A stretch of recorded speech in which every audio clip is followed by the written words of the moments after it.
Hey guys, Matt here back at it for what's hopefully going to be the last time that I or you or anyone sees this machine again. I'm getting it ready to sell. If you're new to this project, I bought this machine at auction for 8,000 bucks. It had a blown up engine. I rebuilt the engine and I got it kind of back into working shape. So for this video, is just a few more small things to fix. Then we're just going to wash it and clean it up. And at the end of this video, we'll find out how much I sold it for, how much I made or lost on this whole endeavor. So anyway, let's get right to it. First thing I want to fix is the drifting aux line. Well, if you missed it in the previous video, this 4-in-1 bucket, it wouldn't stay open. It was drifting back really slowly. Apparently this is an issue. I don't know if this is a Bobcat only thing, but they have these fancy connectors on here that bleed off pressure. It makes it a lot easier to plug these things in than normal. Because the way it works is it just shoots any excess pressure into the case drain line, which is right here. Anyways, if these get worn out, it'll cause this problem. So let's see if we can fix it without having to order any new parts.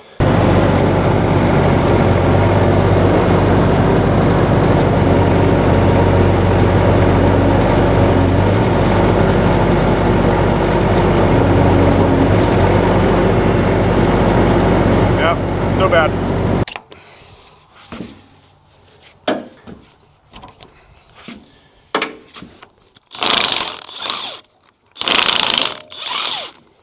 Maybe we can paint over this Sunbelt green while this is off. Might be a good idea.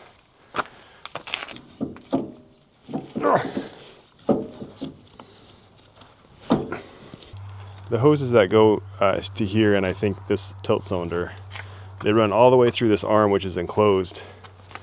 And they come out here. Someone's clearly had this off before because, let me show you. They're touching right there, which, you know, that's kind of sloppy. So they probably had it off. Maybe they replaced hoses. I'm wondering if I just loosen this, I can pull the hoses through a little bit and remove, you know, fix this and get the front coupler off. Because you're supposed to be able, according to the manual, you're supposed to be able to just pull the front coupler off. Okay.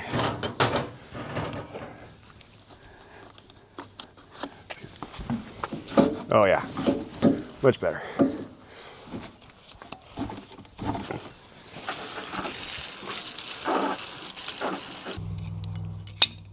Thank you.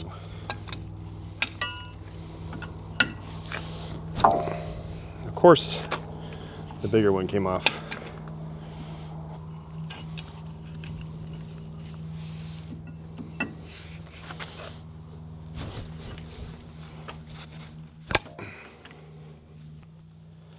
Look like dash 12s.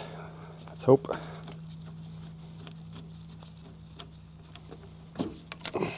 Yep. Everything on this machine's JIC.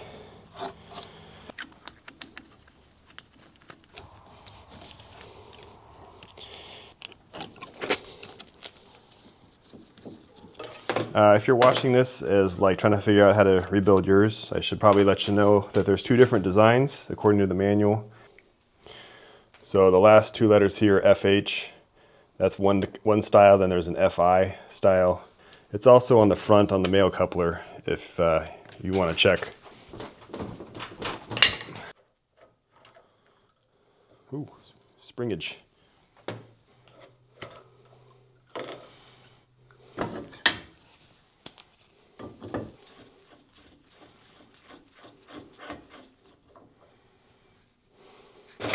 Pardon my foot.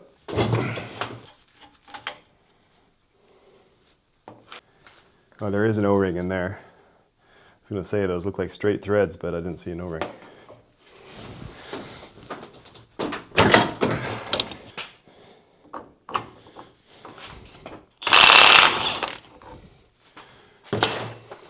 So I believe this was the one that was leaking, right? Looks like we got a backup ring that maybe has come off the backup, come out of the groove there. I wonder if that's the problem. So the FH version, which I'll show you a picture of, is just supposed to have an O-ring here and here, no backup ring. The O-ring also looks kind of thin than what's on here. I mean, it's hard to tell. I mean, this is a real picture, it's not a drawing. Oh, and by the way, here, the male coupler, that's what it looks like. So the O-ring is way thinner here. The O-ring's way thinner, but this part's the same. The F5 version, well, here's the male and female. The male's on top, and then the female version's on the bottom. So here's my female coupler. So I have a much bigger groove there, but then there's also backup rings on the main body too, which I do not have. So I have some kind of hybrid, or it's maybe a different part number. So the issue obviously is this backup ring or the O-ring is the wrong part number. I mean, someone probably, I don't even know what they would have done, since maybe they just got a random part and threw it on. I don't know. Okay, well, Bobcat apparently does not sell rebuild kits for these. So it's just ends up being way cheaper and easier just to buy a new one. These were never made by Bobcat in the first place, I don't think. So that's what that one looks like, which I believe this one goes in here. No, goes in here. So that's what we were going for, just a single O-ring. And the cutout for it's actually the right size. This must be some like generic, poorly done Chinese one or something. Kind of pre-lube. I think it was like 60 foot-pounds or something. Feels right.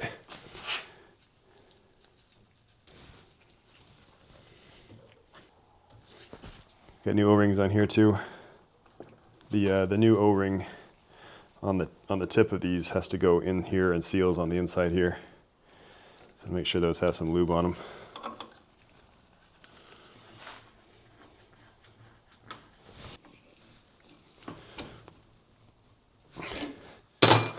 So I wonder if you can replace these without taking this whole thing apart, because there is a spring in here that's probably going to shoot out, and then getting that line back up might be hard. I don't know. Maybe there's a way to do it.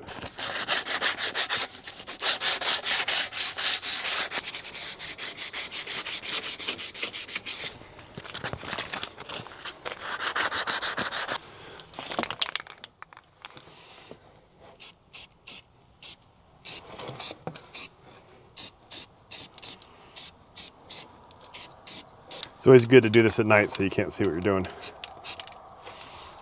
Got this stuff for paint.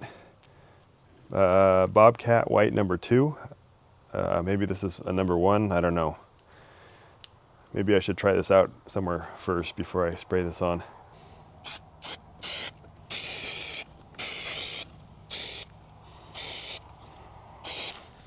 Yeah, I think that's right, maybe. Ooh, maybe not. Okay, well, the paint's a little bit whiter than everything else, but it's really hard to match white. This is supposed to be the Bobcat match, so who knows what it was originally painted. Anyways, I got this hooked back up. Before we mount it, let's put some pressure on it and make sure it's not going to leak behind this plate.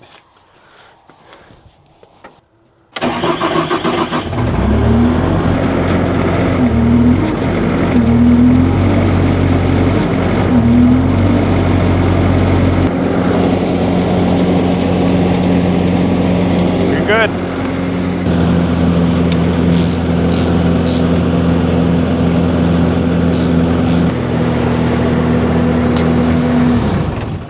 All right, guys, I'm actually really happy because while I was doing that, I heard it beep the code through the code that I had mentioned in the previous video. I thought it was a CAN sensor code, but I just looked it up. I got the number, and it's basically a knock sensor error. So after a little bit of research, it turns out that you got to have the knock sensors torqued to 16 foot-pounds, and I think I went over that. It's a pretty common issue if you over torque it. So I'm going to quickly retorque those. I can still reach both of them, and then we'll go. Yeah, really happy I know what this was causing that error, because I could not get it to come back before. There we go. That one was under torqued. Yeah, this one's probably over torqued. Fortunately, they're on the front side. Hopefully this fixes this issue. There we go.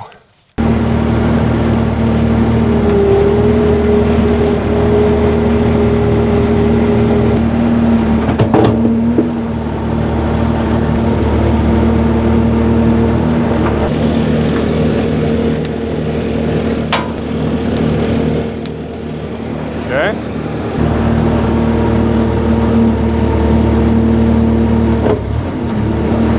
Aha!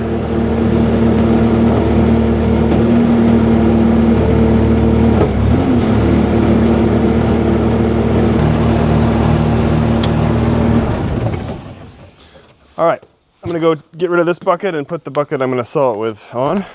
While Matt from the future rebuilds the aux coupler, let's go ahead and pop this cab up and check for leaks, since we run this engine for quite a while now. And make sure we don't have any hydraulic leaks or oil leaks, engine leaks.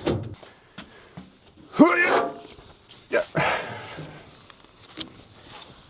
Well, let's start with the good news. We got in here and I did not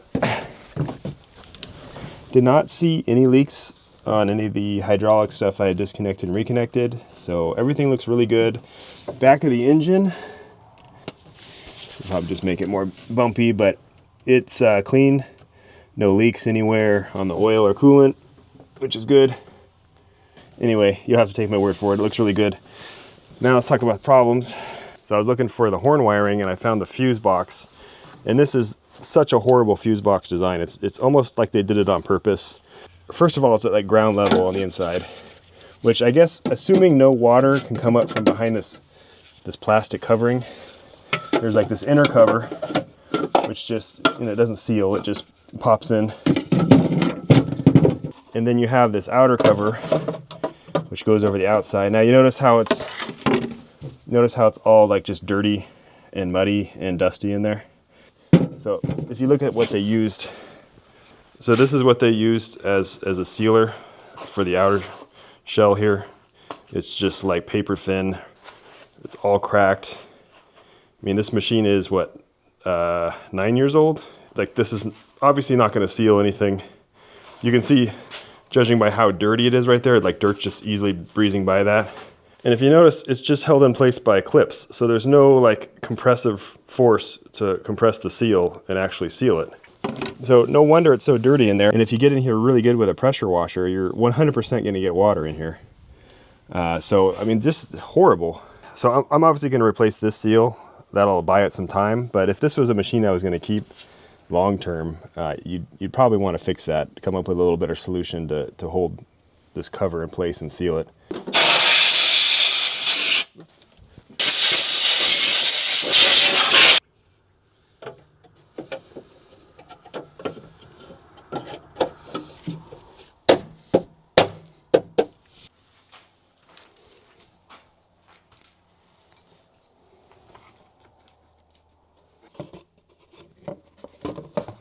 There's a little cutout here for the linkage. Real nice. The real test here is we're going to pressure wash this in a sec. We'll see if it stayed dry inside. Ready to put the fan shroud in, and this is all the parts I have left. Not 100% sure where these go yet, but they go in there somewhere between the engine and the back. I want to say this goes in here somewhere. Well, that was not super enjoyable, but I got it in. You can see all the scratches. You have to take the hoses back off the fan to get it. You got to sneak it around on top. It's really not fun. So this other plate goes on next. Now this only had one grommet on it. I think there was originally two. And these just go around the fans for the hydraulic motor. But it was on the left side originally, so we'll use that one.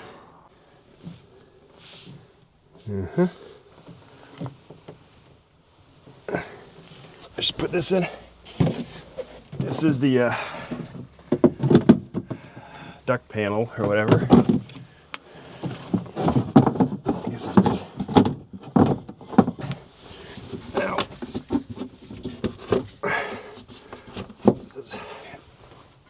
And then these just must kind of, bet you this just holds this in place and keeps it from rattling or something. That's the legendary Bobcat fit and finish. They say it's for ducting the air, but it's probably really just to hide hydraulic leaks.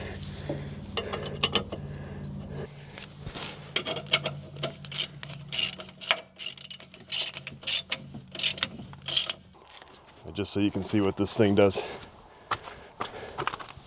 It's this big plastic thing. It tucks into the metal plate back there that I put in, and I guess it just keeps the fan blowing out the sides here instead of down into your hydraulics, which is probably good. So we got the side plates, and I remember one side plate was plastic and one was metal. I think the plastic one went on this side because you don't have to take this one off to change the oil filter, because you're supposed to take this one off a lot to, you know, change the hydraulic filter, which is such a small hydraulic filter for this machine. Anyway, we'll leave this one off for now. That's the metal one. The plastic one is in several pieces because it's really thin, cheap plastic. But I guess we'll just epoxy it back together here. Let's change this. Yep, it's stuck. There we go. Oh, that's dumping all over. Okay, hold on. Yep. You don't ever want to write the hours on this, keep them guessing. Okay.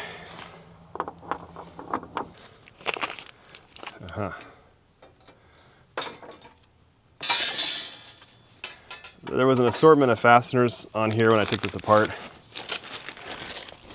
just to show you, this is what was on here. So I did get like actual Bobcat replacement fasteners, just because this panel has to come off and it's just really kind of annoying looking. Now because apparently Bobcat hasn't discovered captive nuts yet, there's only about 1/8 of a thread left on a couple of these holes, which is probably why they switched over to other fasteners. Like this one right here looks really bad. But if you peruse the Bobcat website, they sell you these, which I think is basically, it gives you an extra maybe half of a thread for these bolts. We'll see. There might be enough thread left on there right now for it to be okay. We'll see, but I have a suspicion that a couple of these are stripped out.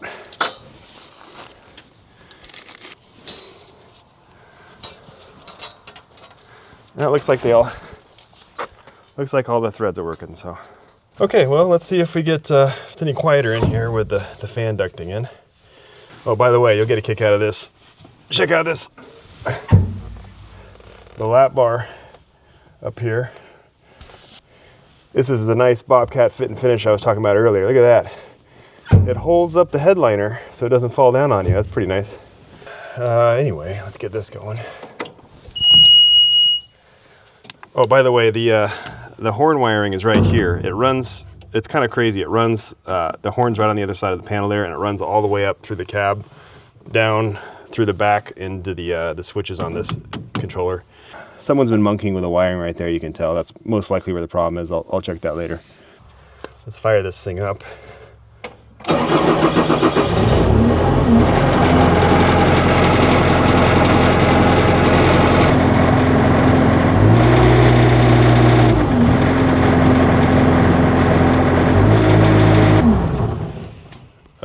It's a little less rattly maybe in here. I don't know.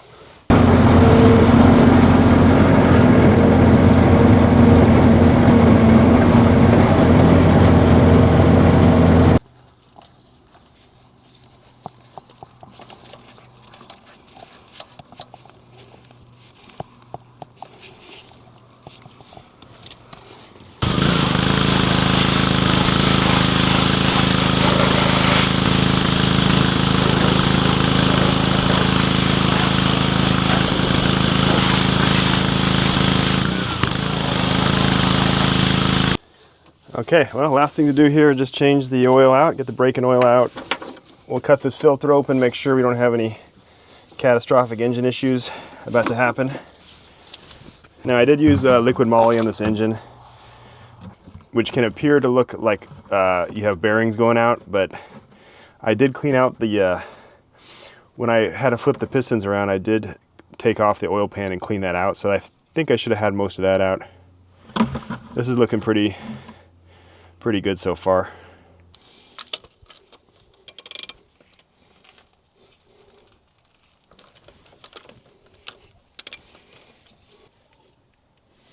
Oh yeah, lovely.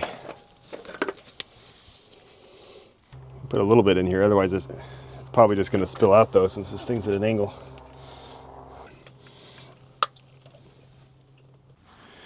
Well, I get to pick where I want to put oil in, either underneath this intake hose or sideways. These are great options.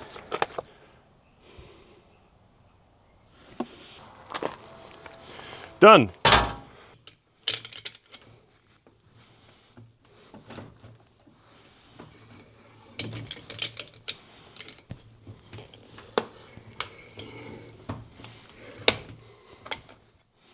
There she is.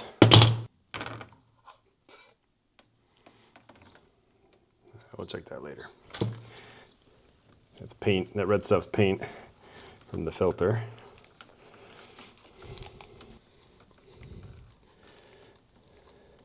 So far so good. I'm not seeing anything in here. All right, well, everything's done on this machine that needs to be done. I've gone over it pretty good. Everything seems to be working and in good condition. We are ready to sell. So let's talk really quick about the price, what I think is a fair price for this. So keep in mind, originally it sold at auction where the engine blew up like 10 hours after for, I think it was 30,000 or 31,000. Now, honestly, that number sounds way, way too high to me. I don't know what happened at that auction. Sometimes people go a little crazy at auctions. That's my only explanation. Keep in mind that this is an absolute base model Bobcat that used to be a Sunbelt Reynolds unit. It has the Doosan engine, not the Kubota.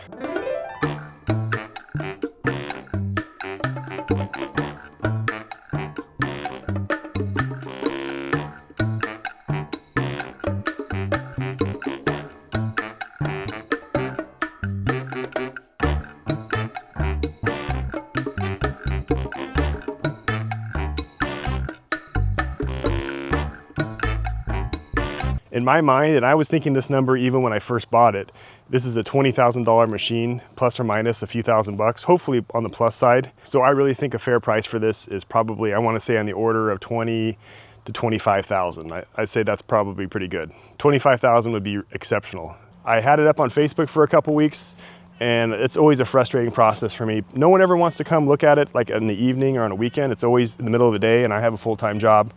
It just became a second job trying to meet these people out here. A lot of people are trying to throw me trades, stuff I don't want, or just lowball prices, whatever. I just got really annoyed with it. So I was trying to come up with other ideas on how to sell this thing. And something I've always wanted to try that I've never really seen anyone do is sell it on consignment at an auction. I thought that would be kind of cool. You could see the whole process of bringing it over there and watch the actual sale since it's an online auction.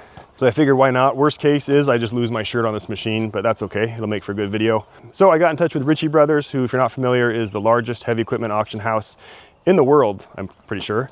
And I asked them, I just wanted to get permission if I could come in and film the whole process of unloading it and them inspecting it, putting it in inventory or whatever. Not only did they agree, they also agreed to sponsor this section of the video, which there's not like an ad read or anything, but they're sponsoring it, so thanks. Anyway, let's get this thing loaded up. It's in, we're taking it up to Chehalis, which is about 100 miles north. I'm gonna be taking it in this truck I just bought, which I know nothing about. Hopefully it doesn't break down.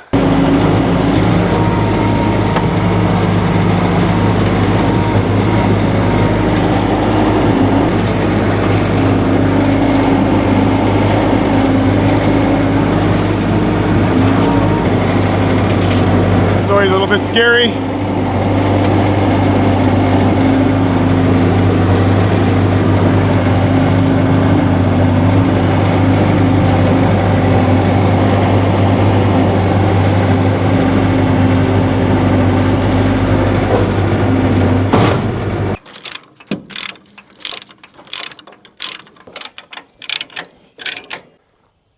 Okay, got all that done. Almost forgot, we've got to cover up the exhaust since we're going backwards. You don't want the air coming in to blow the turbo with no oil on it.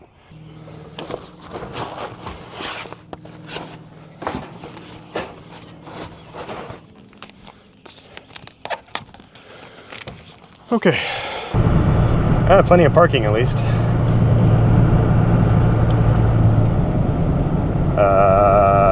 Let me see where I'm supposed to go. 1-8. So before bringing it here, you have to sign the contract and... Yeah, but you can still drop it off if you don't have a contract. We can get a contract going here at the gate. Oh, really? Yeah, if you've had a previous contract here, you can get another one. So, and then we get a owner code. We write a tag to put on it.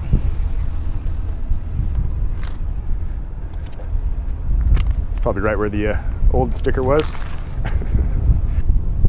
Scan it to check it in, saying it's in the yard. Serial number, and then a picture of the asset. Then you'll just proceed forward, turn right where the porta potties are at. That's the loading dock right there. You'll pull up right there. You'll unload the machine. You said unload it here. And we're going to lane C. Unload it here. I think this is where he said to go.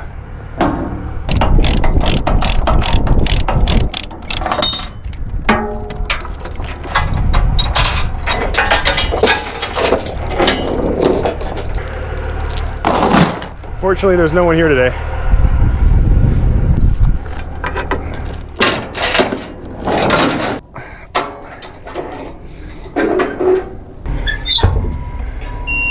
Kind of embarrassing if this didn't start.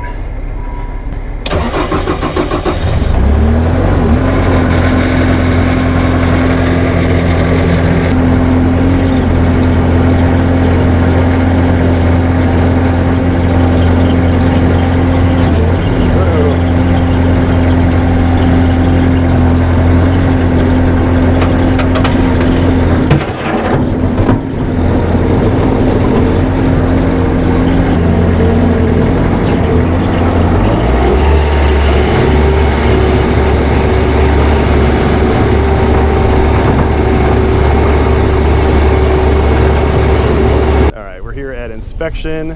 What's your name? Jordan. Jordan, good to meet you. So what are you checking for here? So basically my overall process here is I'm going to basically inspect the quality of the asset and then test out all the features, listing what features it does or does not have. Kind of just grade the overall condition of the asset, whether it be like the undercarriage rating compared to the engine hours, how the engine's running, how the hydraulics are running. Now on the website, is it a 5-color grading scheme, or is it, how is it graded? I kind of forget. Unused, excellent condition, very good, good, fair, and then poor. And typically poor is safe for like inoperable pieces that don't run. Certain states and territories are very strict when it comes to what they allow in and out of their borders. Right. As far as the EPA goes. So then I just jump right into the engine section here. Engine is present, good sign? Yes, always a good sign. And then verify the EPA label, which is where I get a lot of my engine information in the first place. That gives me the liters, horsepower. So 2.4 liter, 19. Oh yeah, shoot, forgot to take that off. I knew I was gonna forget that. Oh, good. Not a big deal on these because the exhaust just comes back out through there. Yeah, it's purely aesthetic. And eventually I will get the engine video. That's why I left the door open there. How long does it usually take to inspect, like something like this would be how long? Everything goes according to plan. Batteries aren't dead or anything like that, or there's no kill switches for me to track down. 10 to 15 minutes.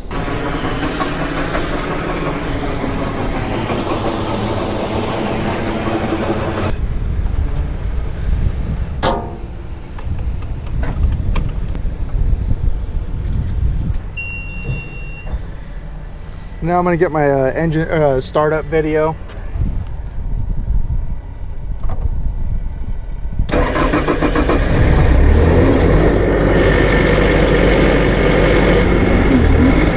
You gotta push that, yeah. Green button, there you go. Yeah.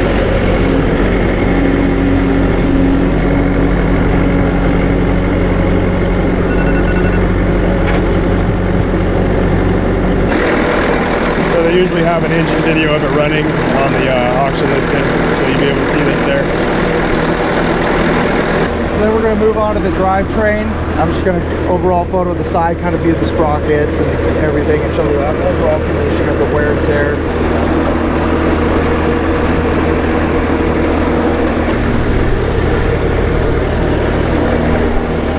On my phone here, it walks me through the inspection basically from top to bottom, going through every section, so I can just kind of hyper focus on one thing, finish it up, and then move on to the next. You got your hydraulic operation, which I just raised and tilted everything, so I'll mark that it was operational. Then I go into here, and it allows me to start taking my photos. Okay.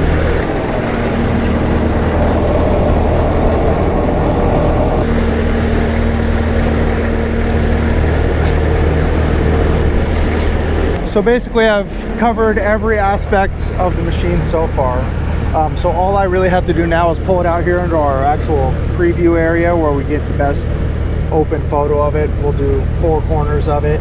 So the very first photo that I'm going to take is going to be what people see when they're actually bidding in the auction. Okay. We like to do it in a big open area, obviously, so you have a lot less background going on, whereas if I photoed it here, it probably would look like something on Craigslist. I try to angle the piece to where the sun hits it right on the front driver's side to where there's no shadows and it just looks clean.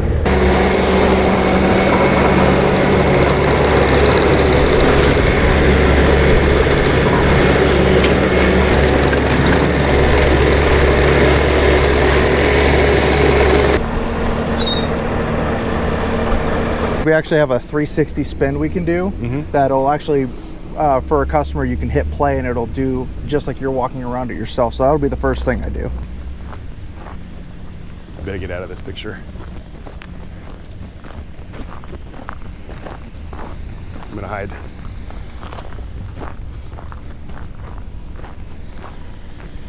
Alrighty. What are you gonna do out here when it's like 98 degrees out? Work early. And I try to keep somewhere between an 80 to 20 or 70 to 30% ratio of side to rear or side to front on my photos. All right. Actually, that one was kind of crooked. And then there's just a few things that compact track loaders have where if it's high flow, I'm not sure if you know what that is. Yeah, it's not. And then a 2-speed. I'm just marking that there. It's not a mini, it's not electric. So I'm just going through my final little check boxes here. Once I complete my inspection will get uploaded to our servers, and then we have a whole department dedicated to grading our papers. Essentially, everything looks right and they'll send it through, and if it doesn't look right, they'll send it back to me saying, hey, I think you missed this. All I have to do now is just drive this right into line, and at that point our yard crew will take it out into its spot where it'll sit until it sells. So we'll see how this goes. I'm actually interested to see how it sells. Okay, so how do you catch if like there's a blown head gasket or some other issue that might be going on with a machine like this? So typically when I'm doing my startup video, I can kind of gauge how it feels off the startup, or if there's check engine lights, stop engine lights, service engine lights. And then if the exhaust is coming out thick and white or thick and blue, at that point I'm going to shut the machine down and then go check the oil, make sure that it isn't milkshaked, you know, that brown milky kind of texture in the oil that says that there might be water in the engine. I'm going to inspect the engine for any kind of leaking, see if there's any coolant issues, and see if there's anything burning going on in there that might be causing some of these things. And at that point, if anything were to go wrong, I'm not going to further run the machine to further risk damaging it in any way, shape, or form, because it could be a simple fix. At that point, I will document it all and record it and submit that to our refurb coordinator, who will create a work order to present to our territory manager, who deals directly with the customer selling this. And then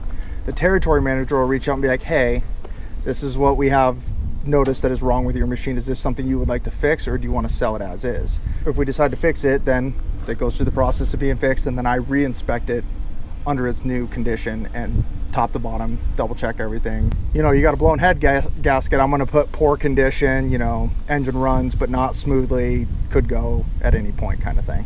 And so does anyone check fluids or anything like that? We do have a guy that checks fluids. He'll come through, check oil, check fluids. He'll actually tie the keys in so no one takes your key and leaves your machine without a key, so they can try to bid on it and get a deal. You can see here on this tag, he's actually marked that he's done the fluids and that the inspection's been completed. And if they find anything, they'll report that information to the refurb coordinator, or they'll call the inspectors over and be like, hey, I noticed this. Did you guys happen to catch this? Let's say it's operating fine now, and then when it goes and sits in the lot for a month, the battery runs down during it. I mean, how is that stuff like that checked for? Typically when that happens, if it needs a jump start at that point, the jump start crew or the jump crew will let us know. and then the reform coordinator will reach out to the owner and be like, hey, batteries are dead. Okay. Do you want to replace batteries? And most people will say, does it start with the jump? And we'll say yes or no. If it's yes, they typically don't replace the batteries because they're selling the asset anyway, and it could be $1,200 for batteries. Sure. Come preview weekend, customers will come out, check every truck, leave every key on, and every truck battery will be dead. Right. So it's hard to manage, but we try our best. We see lights on, we go investigate. All right, we successfully made it in the truck. I had my doubts. Like I said, trailer it's back there, but it's empty. We did it. Ritchie Brothers was very nice. Okay, well, today is July 5th, and this auction's on the 9th, so let's see how we're doing, see what our competition is. Now, some of these items are kind of spread out all over. There's some in Alaska, some in Montana. I think there's stuff in Oregon too. So let's see here. Compact 31 items. Okay, here we are. So 29,000 already. This is a nice unit though. 2024 high flow deer unit. Way better than mine. These are in Oregon. These 3 items. Here's mine. I should wash list that. So I'm at 4250. I guess that's good. The rest of these are these little cheap Chinese units. These bottom 3 are Alaska. Stuff from Alaska may as well be on the other side of the country. I think it's really expensive to ship stuff from there. It's quite a ways away. Let's only look at stuff in Chehalis. That might be better. I'll change that. So there's only 3 track loaders for sale on this auction. That's actually probably a really good sign for me. Hopefully there's a lot of competition for these 3 machines. Doing good on the watch list, 131 likes. I mean, I think that's pretty good. These all got, yeah, there's not much. What about, what's going on with skid steers? Let's check that. So only 2 skid steers in Chehalis, and no one's really bidding on these yet. Well, this is going to be an interesting auction, I think. There's only a handful of machines. Hopefully there's a lot of bidders. This is a pretty big auction, isn't it? Yeah, there's 3,138 lots. So some of the stuff's already running up pretty high.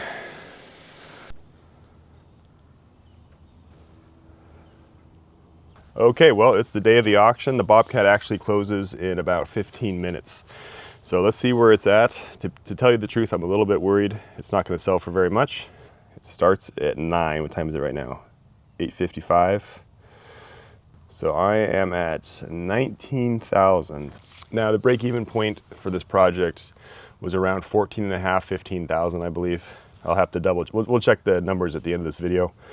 So this deer's at 75 already. And see, those are the ones in Oregon, the high flow units. Those are 21. This little gal's at almost 12. All right, well, let's see what happens here. All right, the auction has started here. So if you've never seen one of these before, there's no audio, I guess, for this, but there's these lots right here. This is the live bidding. For instance, this one says it's closing in 1:55. Well, now it's 1:59. Every time someone bids, it adds more time before it closes. So that way, hopefully it keeps going for a while. So this 76 International, that looks like that's going for around 45. $800 for that combine. So if you're from this area, you'll know there's a combine demolition derby in the summer. This would be a good candidate for that probably, except it's down in Central Point. Down to the last 2 minutes here. This really isn't up yet for bidding. People are bidding up here. Oh, there it is. Okay, we're up to 20,000. Oh, no bid on mine. 20,000. Oh, it's going up by 500. All right, well, another 2 minutes to wait. Not a lot of bidding happening here. This deer is running up. Hopefully so these aren't moving. Ooh, these sold for cheap. 22,000. I didn't really look at these closely. These have almost 6,000, well, these 5,600 hours. This one's not running up yet. People are still bidding on this deer. There we go, there's a new bid for mine.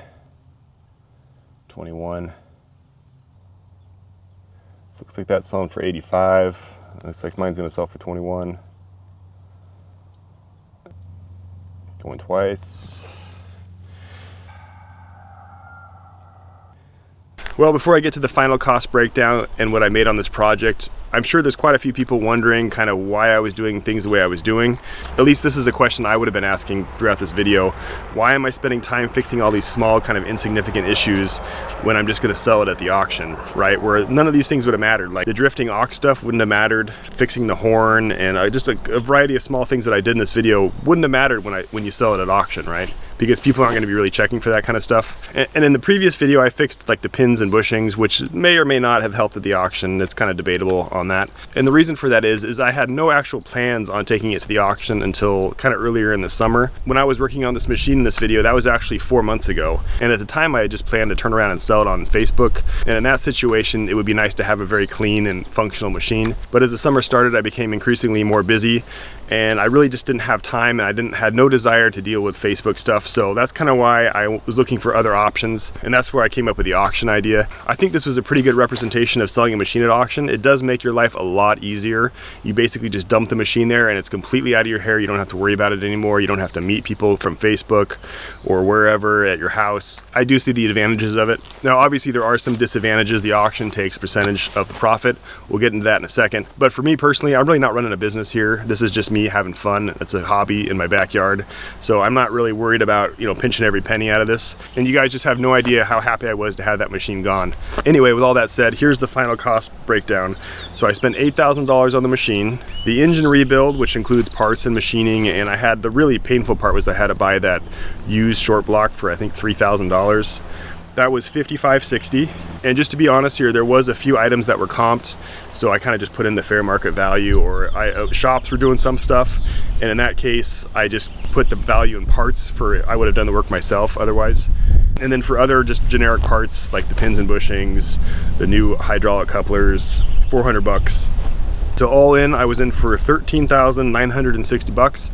And then obviously you saw I sold it for $21,000, so I made about a little bit over $7,000. Now the important thing to remember here is when you sell at an auction, they're going to charge you a seller's fee, and it's usually I think 10 to 15%. Ritchie Bros is 15%, so that's another few $1,000s off the top. Now obviously if you had the time and the patience and you wanted to sell it yourself, I really believe this machine would have sold for a little bit more private party, like on Facebook, if you're willing to wait for a couple months for it to sell and show it to enough people. I really think you probably could have gotten maybe up to $25,000 for it, and obviously you wouldn't have had an auction fee at that point. But just for me personally, this was a way better option, just to get it off my plate. Also, as I mentioned earlier, Ritchie Bros did help me out a little bit, so don't worry about me. I made out fine, but this is kind of just for if you were going to do this at yourself at your house or whatever, just to have an idea of what's going on. Anyway, I think that's a good place to stop the video. I think I've cured myself of ever wanting another Bobcat machine, and I did make a little bit of money, and it's out of my hair, and I'm done with it, and you guys got some entertainment out of watching it. So everyone's a winner in this case. Hopefully the new buyer has an easy time with the machine and it serves them well. Hopefully they can make a lot of money with it. I'd be really happy to hear that, but I'll probably never hear about that machine again. So with all that being said, guys, thanks a lot for watching. I really appreciate it. Thanks again to Ritchie Bros for helping me out, and I will catch you on the next video.